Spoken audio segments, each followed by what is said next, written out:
I'm Nancy Drew. This is my center of operations, my desk. Go ahead and poke around. If you want to know the particulars of how I do what I do, take a look at the book titled How to Be a Detective. It's real helpful, especially if you're new to the mystery-solving business. And be sure to check out my scrapbook. I put memorabilia from all my past cases in there. A lot of them were pretty dangerous and at times really scary. But don't say anything about that to my dad, okay? He worries about me enough as it is. And whatever you do, read what's in the file called Case File. That'll tell you all about the mystery I'm about to try to solve. If you think you're ready to dive into that mystery, just click on the plane ticket and you'll be on your way. When Malloy called me from her home in London and asked me to be her maid of honor, I was a little reluctant. After all, I hadn't seen her since she stayed with us as an exchange student a couple of years ago. But when she told me the wedding is going to take place at an old family castle in Ireland, how could I say no? The wedding will be very small, but Kyler still needs help with all the final preparations, which means she'd like me to arrive several days early. So I'm going to fly to Dublin, rent a car, and meet Kyler at Castle Malloy. She warned me that the place is somewhat in need of repairs, whatever that means, and unfortunately by the time I get there it'll be night. But I've never been to Ireland before, and I've never even seen a real honest-to-goodness castle, let alone stayed in one. So the fact that it may be dark and run down just makes it more of an adventure. And you know me, whenever the question is who wants to go on an adventure, my answer is always, I do.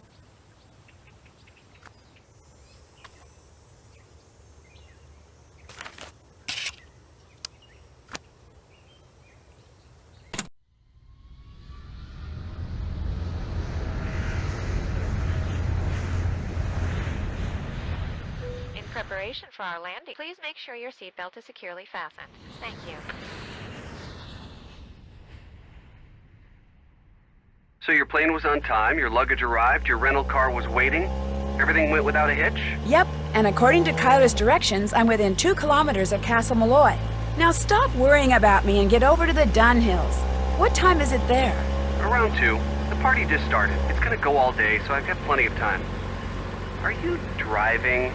Yes, Ned, I'm talking on my cell phone while I'm driving, but it's okay. There's absolutely no traffic. And I think I see the gates. I gotta go. Say hi to the Dunhills for me and have fun. Without you? Yeah, right. Take care, Nancy. Oh,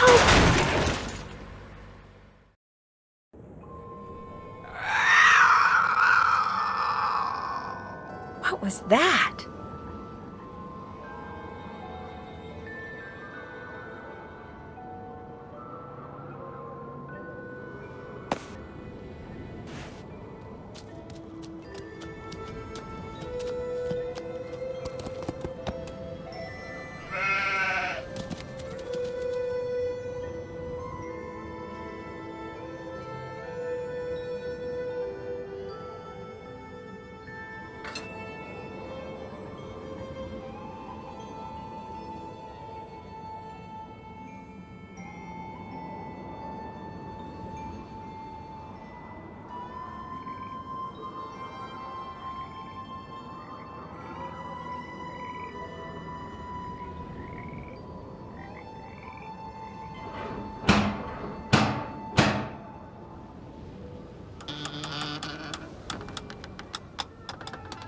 Oh, hello. I'm Nancy Drew. I'm here for the wedding. The wedding's been called off, so go on back to where you come from. No, wait, please. My car's in the ditch by the gate. I can't go anywhere. Walk down the road to the inn then. Give me your keys and I'll see to your car in the morning. I left the keys in the car. Can I at least talk to Kyler? She's sleeping. No, wait. I came all the way from the States. You cannot stay here. Go to the inn, I said. Now off with you. Please, can I come in just for a minute? Hello? Are you there? Hello?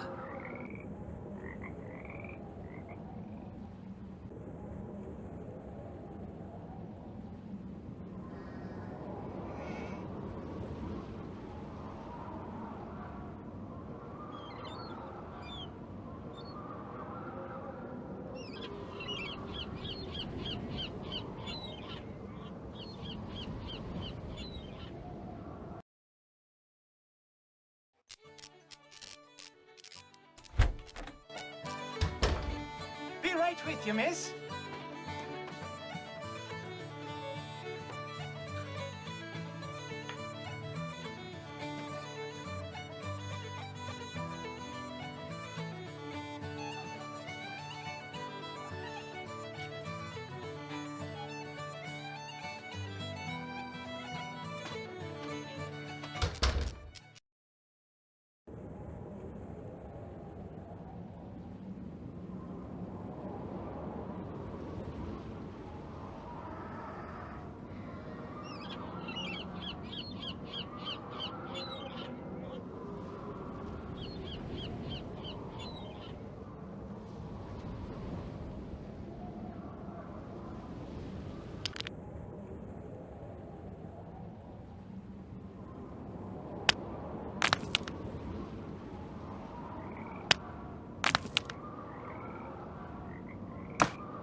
Oh.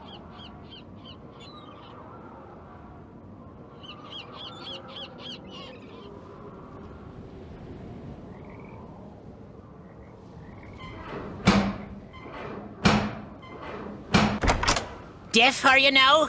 I told you you cannot be staying here. Joel, what are you doing? That's Nancy Drew, my maid of honor. Let her in.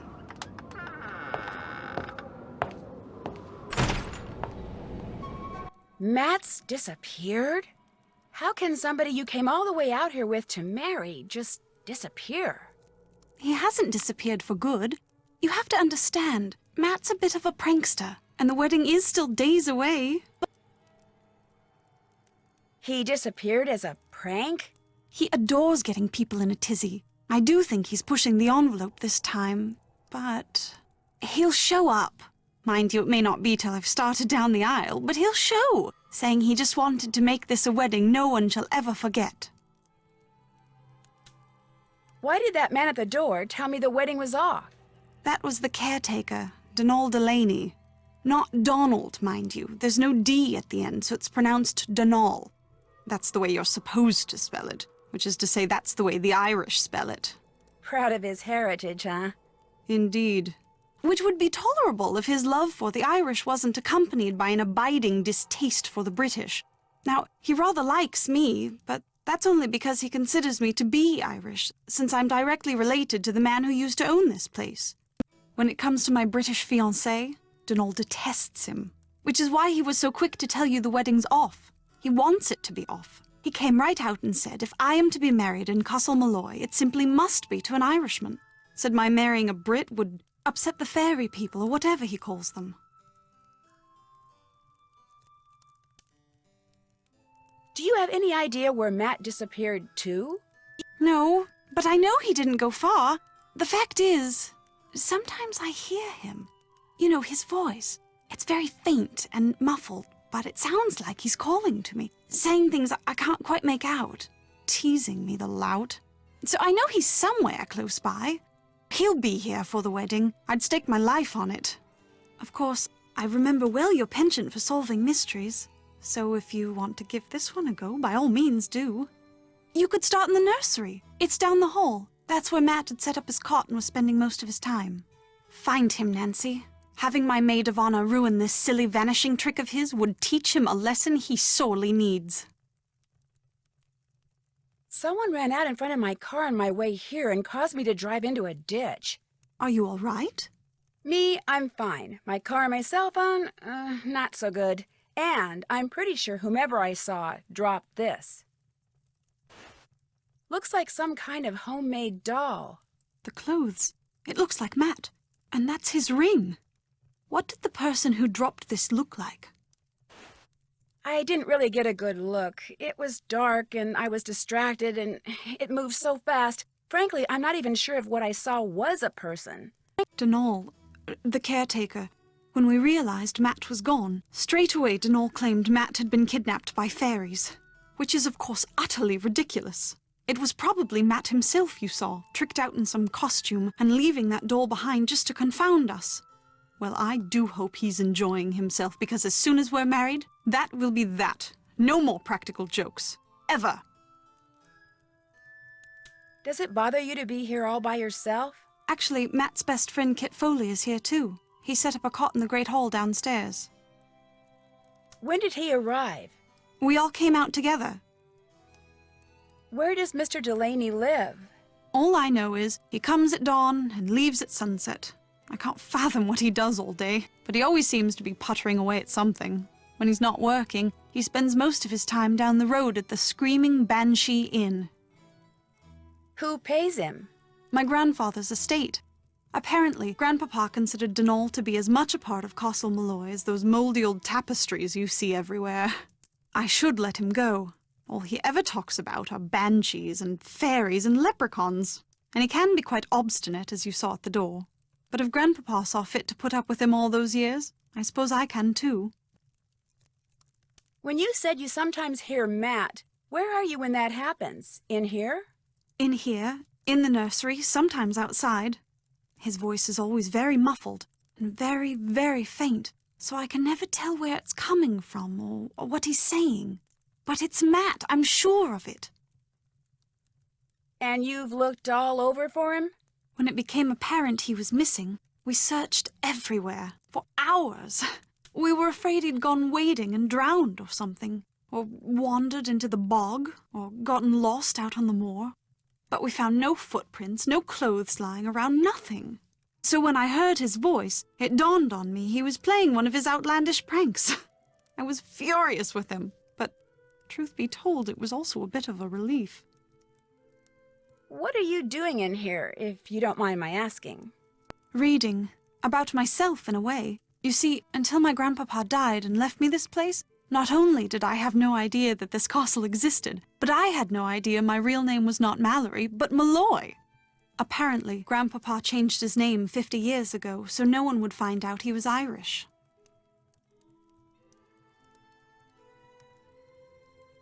Why didn't he want people to find out he was Irish?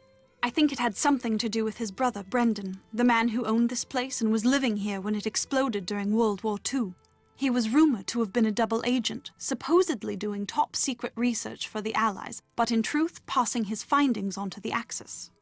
Not exactly a brother you want people to know about. If the rumors were true. Anyway, ever since I found out I'm a Malloy, I can't stop reading about Ireland. So many different people have populated this country at one time or another. The Celts, the Druids, the Gaels. It's all quite fascinating. All these books were Brendan's? I can't be certain, but I assume so. He was quite the inventor, I do know that. Everything that remains in this place seems as if it's been tinkered with. Even his daughter's dollhouse, of all things. I'm gonna go play detective now. The 5 months I spent living with you, your dad, and Hannah. And Togo, of course.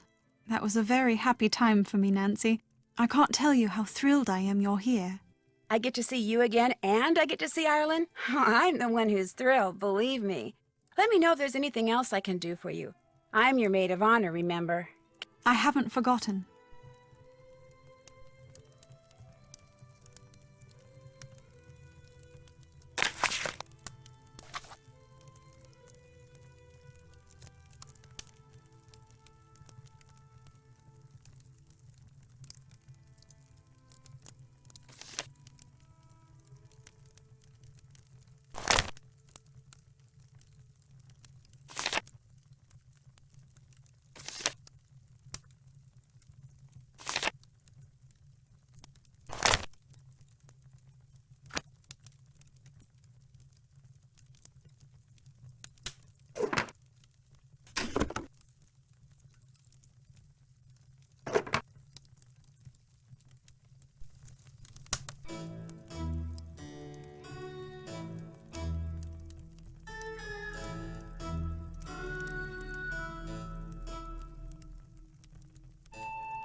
Whoa, that would have been quite a fall.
This'll come in handy.